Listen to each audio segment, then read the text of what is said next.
Il n'a à pas la été place, surveillé. à la place Donc, du ministre de l'Intérieur, vous auriez fait quoi après la non, mais décision du ce que Conseil nous d'État? aurions... Vous auriez fait Non, surveiller non, mais là, on est dans une situation où nous sommes dans les conséquences d'une politique que nous combattons depuis des années. Donc aujourd'hui, c'est bien beau de nous dire, vous auriez fait quoi? Nous combattons, nous militons, nous proposons aux Français depuis des années qu'on change l'ensemble des dispositifs, des textes qui Mais régissent encore, le droit Monsieur de Chenu, l'immigration pardonnez-moi, en France. Sébastien Chenu, combien de textes, et là j'en viens au texte contre le séparatisme, etc., combien ont été votés jusqu'à la dernière heure, d'ailleurs sur lesquels vous n'êtes souvent pas oui, vous avez partant, raison. vous ne les votez pas pour. Vous avez raison, le dernier texte qui a été voté, c'était en 2018, et on s'apprête à en voter un nouveau. Oui. Ça veut bien dire que c'était sans efficacité, que ça ne correspond pas. Alors qu'on progresse et qu'on renforce. C'est encore plus beau lorsque c'est inutile, mais il se trouve que ça met en danger la vie des Français. Non, on ne les vote pas parce que ça ne va pas dans le sens que nous souhaitons. Si, ça va dans le non, sens monsieur. d'un durcissement. Non, Donc, monsieur, parce que je vous donne un exemple. Dans le vous dites texte ça de va pas assez loin, mais 2018, ça va dans le sens dans d'un le texte de durcissement. Vous votez pas quand 2018, même.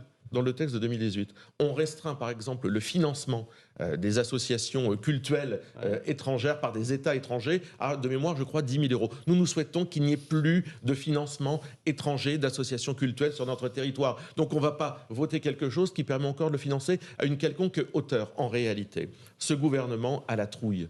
Ces gens ont la trouille de s'attaquer frontalement à l'islamisme et de le définir. Nous le rattraperons, nous l'interpellerons et nous l'expulserons. Bah, écoutez, on est agi plus combien Gérald Darmanin n'est pas...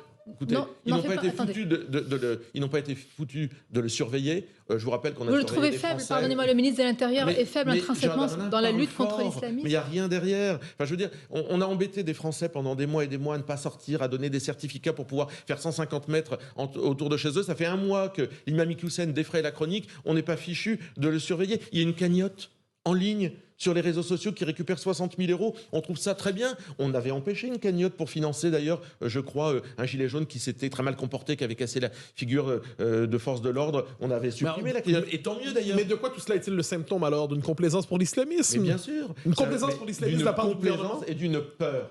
Oui, alors d'une complaisance, oui. Oui, une complaisance, oui. Vraiment? Parce que ça fait des années, pas seulement ce gouvernement, ça fait des années que dans la société française, dans la société politique française, il y a une complaisance. Quand Gérald Darmanin dîne avec d'autres personnes pour récupérer les voix d'un certain nombre de communautés musulmanes à Tourcoing. Il dîne avec l'imam Iqiyoussen. Il sait très bien ce qu'il fait. Et l'imam Iqiyoussen avait à l'époque déjà proféré tous les propos qu'il a tenus. Or, le problème, c'est que nous avons une classe politique qui rampe, qui s'agenouille, qui demande des voix dans des quartiers. On le voit d'ailleurs, l'exemple le plus extrême, c'est la France Insoumise, qui est carrément labellisée par les islamistes. Vous avez entendu la défense d'Alexis Corbière? C'est très faible, excusez-moi. Il condamne tous les propos de l'imam.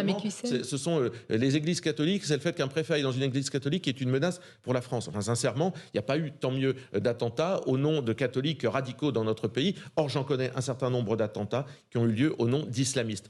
Complaisance, faiblesse, refus de s'attaquer, car refus de définir aussi ce qu'est cette idéologie. Complaisance, votre attaque est quand même forte dans un pays où nous avons connu tant de chocs, Sébastien Chenu. Complaisance au plus haut sommet de l'État?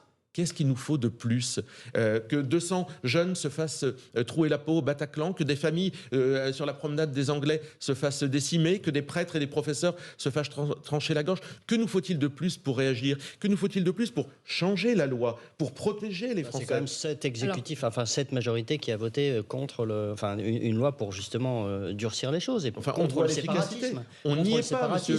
Non mais on n'y est pas. L'imam Iqiyoussen est en fuite. Il n'y a pas de volonté de définir ce qu'est l'islamisme pour le combattre, car je vous le rappelle, on ne combat quelque chose que l'on définit correctement et bien. Tant qu'on ne s'attaquera pas à l'islamisme, ce qui permet de faire vraiment la différence avec la religion, l'islam, sur lequel un certain nombre de nos compatriotes, à laquelle un certain nombre de nos compatriotes croient sans aucun problème, sans aucune difficulté, tant qu'on ne s'attaque pas à l'islamisme, eh bien, quelque part, on recule.